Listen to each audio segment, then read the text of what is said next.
उत्तर सोलापूर तहसील आवारातून चोरी केलेल्या 2 ट्रॅक्टर व टॉर्लीची विल्हेवाट लावण्यासाठी थांबलेल्या चौघांना गुन्हे शाखेच्या पथकाने सापळा लावून अटक केली।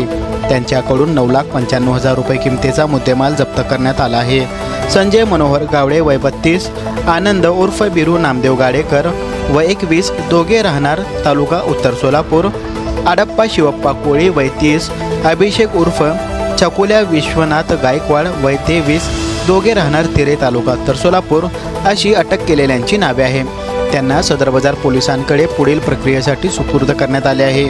जुलै 2023 मध्ये महसूल विभागाने अवैध वाळूची वाहतूक करणारे 2 ट्रॅक्टरसह टार्ली जप्त करून उत्तर सोलापूर तहसीलच्या आवारात ठेवलेले होते। नमूद चोरट्यांनी दोन्ही वाहने चोरून नेले होते। सदर बाजार पोलीस ठाण्यात त्यांच्या विरुद्ध गुन्हा नोंद करण्यात आला होता। या गुन्ह्याच्या अनुषंगाने गुन्हे शाखेचे फौजदार अल्फाज शेख आणि त्यांचे पथक शोध घेत होते। खबऱ्याकडून मिळालेल्या टिपनुसार CNX ते जुना पुणा नाका बायपास रोडवरील मैदानात ट्रॅक्टरची विल्हेवाट लावण्यासाठी थांबलेल्या चौघांना सापळा लावून अटक करण्यात आली।